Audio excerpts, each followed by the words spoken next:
Que o seu dia e a sua semana sejam ricamente abençoados. É uma alegria imensa a gente se reunir para mais uma análise aprofundada. Hoje a gente vai mergulhar num texto que é, ao mesmo tempo, um inspirador e super desafiador. O capítulo 5 da Carta aos Efésios. E, para nos guiar, estamos com duas fontes excelentes. São edições de estudo da Bíblia, a Holman e a Nova Almeida Atualizada. Que são ótimas, né? Elas não dão só o texto puro, mas também notas, comentários que ajudam a gente a cavar mais fundo. Exatamente. E a nossa missão aqui é essa: entender como o texto conecta esses princípios espirituais tão elevados com a vida super prática, sabe? Do nosso comportamento diário até, bom, a dinâmica do casamento. E ele já começa com tudo, sem aquecimento nenhum. Direto ao ponto. Totalmente. O primeiro versículo já diz: portanto, sejam imitadores de Deus como filhos amados. Isso, puxa, já coloca o sarrafo lá em cima. Com certeza. Não é sobre seguir uma lista de pode e não pode. Não. É sobre espelhar o próprio caráter de Deus. E o versículo 2 já mostra o modelo, né? Cristo, que se entregou como uma oferta de aroma agradável. É uma imagem muito forte. O que eu acho fascinante aqui é a tensão que o texto cria, assim, imediatamente. Depois desse chamado tão sublime para viver em amor, os versículos 3 e 4 descem para uma lista bem terrena de coisas a evitar. É verdade. Imoralidade sexual, impureza, avareza, até linguagem imprópria. É um contraste gritante. Sim. E os comentários que a gente tem em mãos explicam bem. Isso não é só uma lista de regras, é o sintoma de uma mudança de identidade. O ponto central está no versículo 8, que não diz vocês estavam nas trevas, mas algo muito mais radical, que é vocês eram trevas, mas agora são luz no Senhor. Nossa, isso é muito profundo. A própria natureza mudou. Exato. Então não é uma reforma, é uma reconstrução completa. A ideia não é só consertar um comportamento, mas viver a partir de uma nova identidade, de filhos da luz. Mas como isso funciona na prática? Exatamente. E a prática não é só passiva no sentido de vou evitar o mal. É ativa. Certo. O versículo 9 é a chave. Diz que o fruto da luz consiste em toda bondade, justiça e verdade. E isso é evidência. Entendi. Não adianta só dizer que pertence à luz. A vida precisa produzir esse fruto, sabe? É como uma árvore. Você não a julga pela etiqueta, mas pelos frutos que ela dá. Faz todo sentido. O desafio, então, é viver de forma a provar o que é agradável ao Senhor. Ou seja, usar essa nova identidade como um filtro para todas as decisões. Ok, vamos aprofundar isso. Depois de pintar esse quadro geral de luz versus trevas, o texto ele fica ainda mais prático. Muito mais. Os versículos 15 e 16 falam sobre viver com sabedoria, não como gente sem noção, e aproveitar bem o tempo porque os dias são maus. Essa parte sobre dias maus soa um pouco pessimista. É um chamado para se esconder do mundo ou para se engajar de uma forma diferente? Ótima pergunta. Os comentários sugerem que não é sobre pessimismo ou medo, mas sobre realismo. E urgência? Sim. O aproveitar o tempo ou remir o tempo em algumas traduções carrega a ideia de resgatar cada oportunidade, de não desperdiçar o tempo com o que é inútil. Porque o ambiente ao redor, os dias maus, ele tende a nos puxar para a mediocridade, para a distração. Entendi. Então não é se esconder, mas agir com propósito e foco em meio ao caos. É como navegar num rio com uma correnteza forte. Você precisa de mais atenção e intenção para chegar onde quer. Perfeito. E parece que essa intencionalidade nos leva a um dos contrastes mais famosos do capítulo, lá no versículo 18. Assim. E não se embriaguem com vinho, mas encham-se do Espírito. Exatamente. E esse contraste é genial. As notas de estudo ressaltam que não é só uma regra contra a bebida. Certo. É uma comparação de combustíveis, por assim dizer, de fontes de inspiração. Fontes de inspiração, gostei disso. O vinho, nesse contexto, representa uma influência externa que leva à perda de controle, à devassidão, uma palavra forte que significa desordem, excesso ou confusão. Em contrapartida, Ser cheio do Espírito também é ser influenciado por algo, mas é uma influência divina que não leva à perda de controle. Leva a um novo tipo de controle que produz coisas boas. Faz sentido? É como a diferença entre a energia vazia de comer um monte de açúcar, que dá um pico e depois uma queda brusca, Ótima analogia. e a energia sustentada de uma alimentação saudável. Uma leva à confusão, a outra produz algo construtivo. E o texto descreve o que essa energia do espírito produz, certo? Sim, e os resultados são o oposto da confusão. São comunitários e criativos. Como assim? Os versículos 19 e 20 pintam um retrato, sabe? Falando entre si com salmos, hinos e cânticos espirituais, cantando e louvando de coração ao Senhor, e dando sempre graças por tudo. É uma comunidade vibrante. Cheia de música, gratidão e encorajamento mútuo. É interessante pensar no que a gente usa hoje para se encher ou se anestesiar. Sim. Maratonar séries, rolar o feed infinito das redes sociais. O texto desafia a gente a buscar uma fonte de inspiração que gera vida e conexão, em vez de isolamento e vazio. Essa imagem de uma comunidade cheia de música e gratidão é muito poderosa. E a consequência natural de tudo isso, o que une essa comunidade, é o que vem no versículo 21. A dobradiça do capítulo, como alguns chamam. Exato. Sujeitando-se uns aos outros no temor de Cristo. Esse versículo pega toda essa energia espiritual da gratidão, da adoração e a canaliza para os relacionamentos.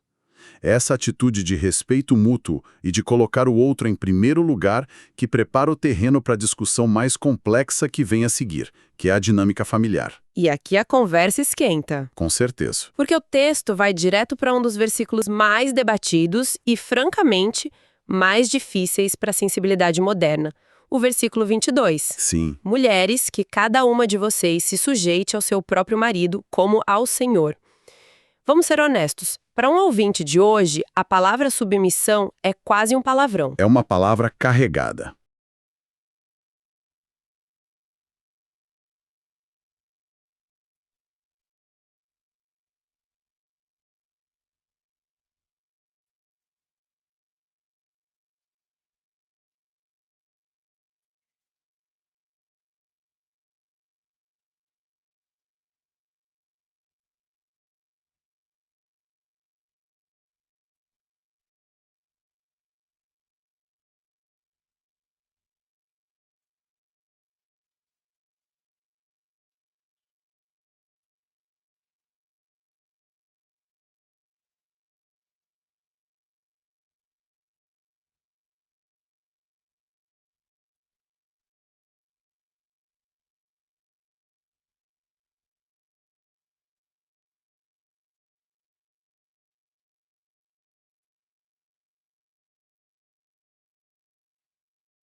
Carrega um peso enorme de opressão, de perda de identidade.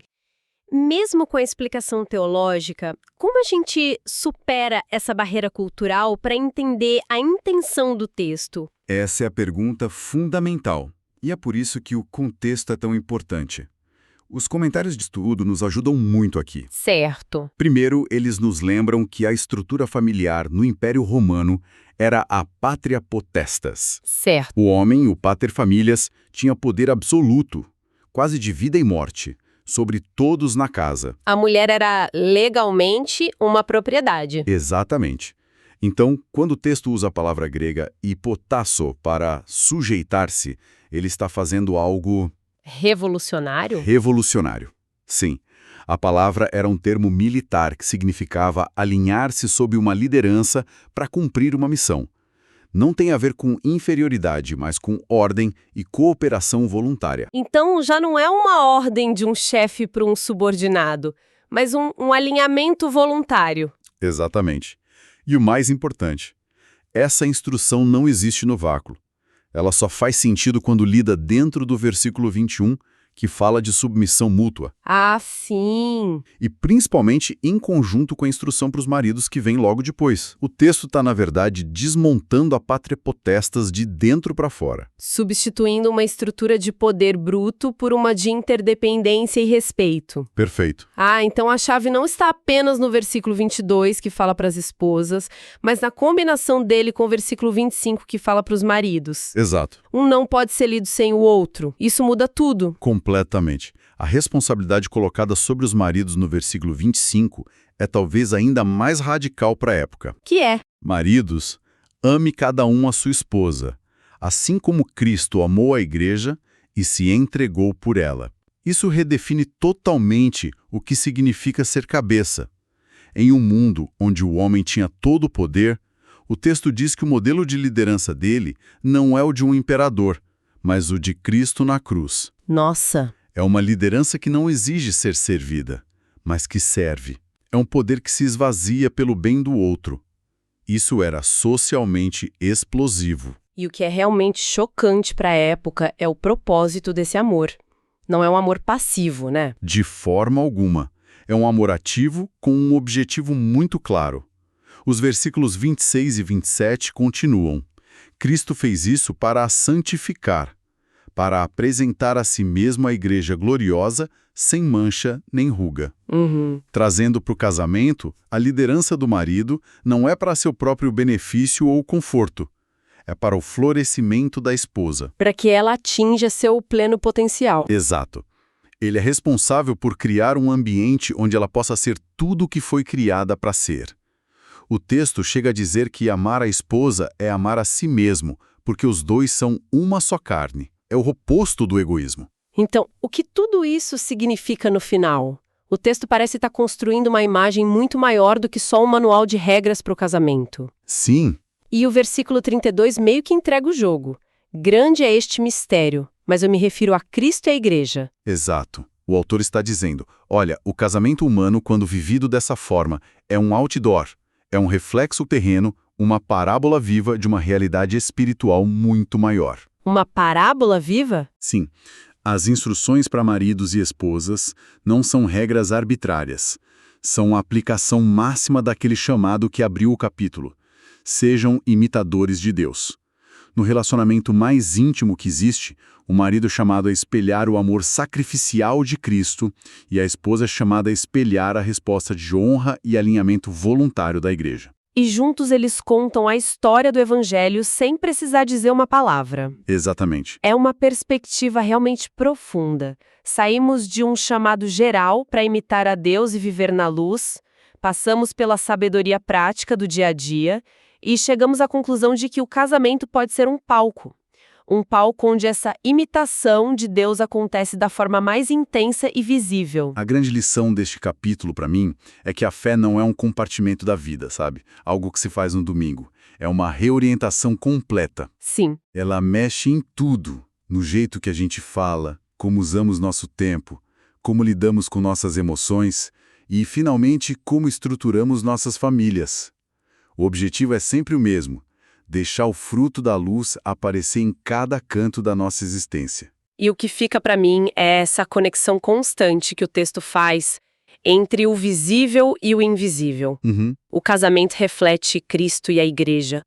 Nossas ações refletem luz ou trevas. O que bebemos ou cantamos reflete a fonte da nossa inspiração. Tudo no mundo físico aponta para uma realidade espiritual. Fica aqui um pensamento final para nossa reflexão. Se a gente aplicasse essa mesma lente que outras áreas da vida moderna, como o nosso ambiente de trabalho, nossas amizades, ou a forma como usamos a tecnologia, poderiam ser vistas não apenas como atividades do dia a dia, mas como um reflexo de verdades espirituais mais profundas. Que Deus abençoe todos os ouvintes.